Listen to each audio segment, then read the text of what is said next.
Railway ఉద్యోగాల కోసం ఎదురు చూస్తున్న యువతకు మరో మంచి అవకాశం అయితే వచ్చేసిందండి. కేవలం 10th అర్హతతో మనకి రైల్వే నుంచి 30,000 పైగా గ్రూప్ 2 ఉద్యోగాలకు ఒక చిన్న అప్డేట్ అయితే వచ్చేసిందండి. మరి ఎవరెవరు అప్లై చేసుకోవాలి, ఎలా అప్లై చేసుకోవాలి, ఏమేం పోస్టులు ఉన్నాయి, ఇలా కంప్లీట్ డీటెయిల్స్ అయితే ఈ వీడియోలో అయితే చూసేయచ్చండి. వీడియో ఎక్కడ కూడా స్కిప్ చేయకుండా చూస్తే కంప్లీట్ డీటెయిల్స్ అయితే తెలుస్తాయండి. అండ్ మర్చిపోకుండా చాలా మంది వీడియో చూస్తున్నారు కానీ లైక్ చేయడం మాత్రం మర్చిపోతున్నారు. సో ప్లీజ్ వీడియో చూసే ముందు ఒక చిన్న లైక్ ఇచ్చేసేయండి. అలాగే వీటికి సంబంధించిన exam pattern, exam syllabus and age limit, salary details, అలాగే వీటికి సంబంధించిన బుక్స్ అనేది నేను వీడియో కింద ట్యాగ్ చేస్తాను. సో ఈ జాబ్స్ కోసం ఎవరైతే ఎదురు చూస్తున్నారో, అప్లై చేయాలి అనుకుంటున్నారో వెంటనే మీ యొక్క ప్రిపరేషన్ కూడా స్టార్ట్ చేసేయాలన్నమాట. ఇంకా ఎన్నో డేస్ కూడా టైం ఇవ్వలేదు. సో వీటి యొక్క పూర్తి డీటెయిల్స్ అయితే చూసేద్దాం. వెస్ట్రన్ రైల్వే బోర్డు నుంచి ఒక చిన్న లెటర్ అయితే వచ్చేసింది అనమాట. సో ఏమేం పోస్టులు అవసరం ఉన్నాయి అనేది పోస్ట్ వైజ్ అయితే ఇచ్చేసారనమాట. అలాగే August 6th నుంచి August 14th వరకు ఏ స్టేట్ లో, ఏ డిస్ట్రిక్ట్ లో ఎన్ని ఖాళీలను భర్తీ చేయాలనేది ఇన్ఫర్మేషన్ అందించాలన్నమాట. Most urgent requirement. మనకి August 6th to 14th లోపల ఇన్ఫర్మేషన్ అయితే అందించడం కోసం వెస్ట్రన్ రైల్వే నుంచి మనకి ఒక చిన్న లెటర్ అయితే పంపించడం అయితే జరిగిందండి. సో ఈ అప్డేట్ అనేది ఎవరైతే రైల్వే జాబ్స్ కోసం ఎదురు చూస్తున్నారో వాళ్ళకి గుడ్ న్యూస్ అనే చెప్పుకోవచ్చు. మనకి మొత్తం కూడా 30,000 పైగా పోస్టులను అయితే భర్తీ చేస్తారు. కానీ స్టేట్ వైజ్ ఎన్ని వేకెన్సీస్ ఇవ్వాలి, డిస్ట్రిక్ట్ వైజ్ ఎన్ని వేకెన్సీస్ ఇవ్వాలి అనే దానిపై ఇప్పుడు వెరిఫికేషన్ అయితే జరుగుతుంది అనమాట. సో ఈ లెటర్లో ఉన్న ఇన్ఫర్మేషన్ వచ్చేసరికి రైల్వే బోర్డ్ అంటే August 4th వచ్చిన లెటర్ అనమాట. ఈ లెటర్ ఇచ్చిన అనుమతి మేరకు వెస్ట్రన్ రైల్వే ఉన్న అన్ని డివిజన్లు మరియు యూనిట్లు 2026లో భర్తీ చేయవలసిన 11 పోస్టుల ఖాళీల వివరాలను HRMS పోర్టల్లో నమోదు చేయాలని ఈ లేఖ ద్వారా ఆర్డర్ వేయడం జరిగిందండి. అంటే క్లియర్ గా చెప్పాలంటే ఎన్ని ఖాళీలు ఉన్నాయి, ఏ పోస్టులు ఖాళీగా ఉన్నాయి, ఏ డివిజన్లో ఎంత అవసరం ఉంది అనే డీటెయిల్స్ అన్ని కూడా ప్రధాన కార్యాలయానికి అర్జెంట్గా పంపాలని సూచించారండి. ఏ పోస్టులు ఉన్నాయనేది ఇక్కడ క్లియర్గా చూపిస్తాను చూడండి. మొత్తం కూడా 14 రకాల లెవెల్ 1 పోస్టులు అయితే ఉన్నాయన్నమాట. అసిస్టెంట్లో సిగ్నల్ అండ్ టెలికాం పోస్టులు ఉన్నాయి. అలాగే అసిస్టెంట్ వర్క్షాప్ మెకానికల్లో, అలాగే assistant carriage, assistant loco shed electrical, అలాగే assistant operations, assistant P way, assistant TL and AC వర్క్షాప్లో, అలాగే అసిస్టెంట్ టిఎల్ అండ్ ఏసీ పోస్టులు, అలాగే assistant track machine, assistant TRD, ఇలా మొత్తం కూడా మనకి 14 రకాల పోస్టులు అయితే విడుదల చేయబోతున్నారనమాట. అందులో టోటల్ వేకెన్సీస్ 30,000 వేకెన్సీస్ అయితే ఉన్నాయి. కానీ ఏ డివిజన్లో, ఏ స్టేట్లో ఎన్ని వేకెన్సీస్ అనేది ఇప్పుడు ఇంకా క్లియర్ అవ్వలేదు అనమాట. సో ఈ లేఖ ప్రకారం చూసుకుంటే డివిజన్ ఆర్ యూనిట్లు అంటే August 6th నుంచి August 14 లోపల ఖాళీల వివరాలను పంపించాలని తెలియజేశారండి. ఈ నోటిఫికేషన్ అనేది December 31st, 2027 వరకు ఉండే అంచనా ఖాళీలను దృష్టిలో పెట్టుకుని సిద్ధం చేయాలని పేర్కొన్నారండి. అంటే 26-27 కాలంలో ఖాళీ అయ్యే పోస్టులను కూడా లెక్కల్లోకి తీసుకోవాలని సూచించారనమాట.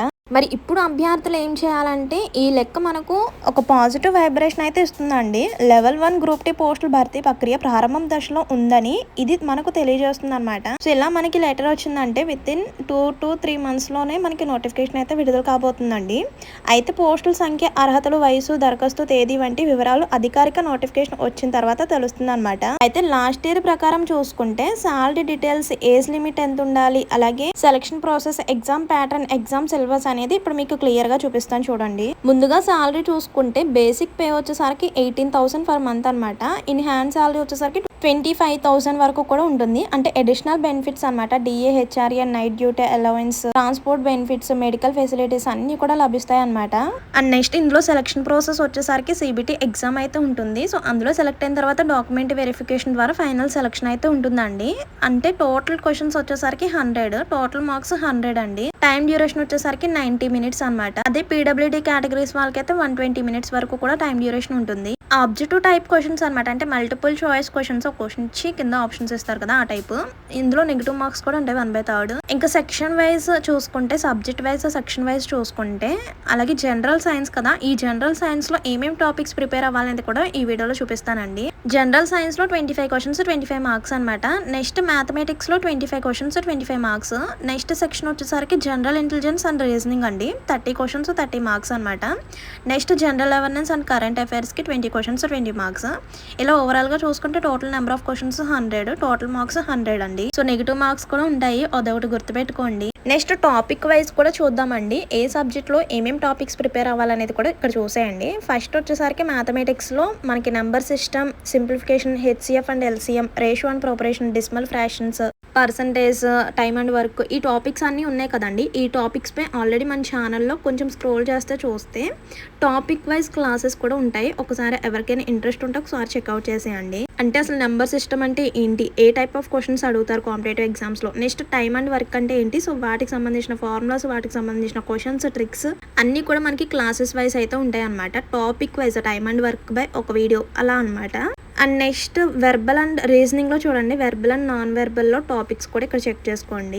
ఇక్కడ చూసుకోండి, రీజనింగ్లో మనకి verbal reasoning and non verbal reasoning అనమాట. Coding and decoding, blood relation, problems and ages, number series, direction sense, alphabet series, ranking. So ఇలా మనకి టాపిక్ వైజ్ ఈ టాపిక్స్ ప్రిపేర్ అవుతే సరిపోతుందండి. నెక్స్ట్ నాన్ వెర్బల్లో ఉన్న టాపిక్స్ కూడా చూసేసుకోండి. Cubes and dice, paper cutting, figure matrix, shape constructions, grouping of images, analogy, cubes and dice, water image, ఇలా మనకి ఈ టాపిక్స్ ప్రిపేర్ అవుతే సరిపోతుంది అనమాట.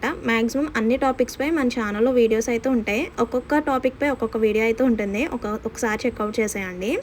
అండ్ నెక్స్ట్ వచ్చేసరికి ఫిజిక్స్, కెమిస్ట్రీ, లైఫ్ సైన్స్ అనమాట. సో టాపిక్స్ అయితే చూసేసుకోండి. యూనిట్స్ అండ్ మెజర్మెంట్స్ అంటే బేసిక్ టాపిక్స్ పైన మనకి క్వశ్చన్స్ అయితే అడుగుతారు. అలానే లైట్ తీసుకోకుండా మీ యొక్క ప్రిపరేషన్ అనేది డీప్గా ప్రిపేర్ అవుతాయి మీరు సెలెక్ట్ అవుతారనమాట. సో ఇందులో ఉన్న టాపిక్స్ కూడా ఇక్కడ చెక్అవుట్ చేసేసుకోండి. Units and measurements, force and law of motion, work, energy and power, gravitation, pressure, sound waves, heat, ఈ టాపిక్స్ అన్ని కూడా ప్రిపేర్ అవుతే సరిపోతుందండి. ఫిజిక్స్, కెమిస్ట్రీ, జనరల్ సైన్స్ ఇవన్నీ కూడా. సో ఎవరైతే ఈ జాబ్స్కి అప్లై చేసుకుంటున్నారో వీటికి సంబంధించిన బుక్స్ అనేది కూడా ఇప్పుడే తీసుకోండి. అండ్ నెక్స్ట్ కరెంట్ అఫైర్స్ అంటే జనరల్ అవేర్నెస్ అండ్ కరెంట్ అఫైర్స్లో టాపిక్స్ అనమాట. Geography, culture and sports, Indian history గురించి, ఎకనామిక్స్ గురించి, general polity and constitution of India, current affairs, scientific research, general policy, ఈ సబ్జెక్ట్లో ఈ టాపిక్స్ ప్రిపేర్ అవుతే సరిపోతుంది అనమాట. నెక్స్ట్ వచ్చేసరికి ఈ సిబిటి ఎగ్జామ్ ఉంది కదా, ఈ ఎగ్జామ్లో సెలెక్ట్ అయిన వాళ్ళకి నెక్స్ట్ ఫిజికల్ ఎఫిషియన్సీ టెస్ట్ కూడా చేస్తారనమాట.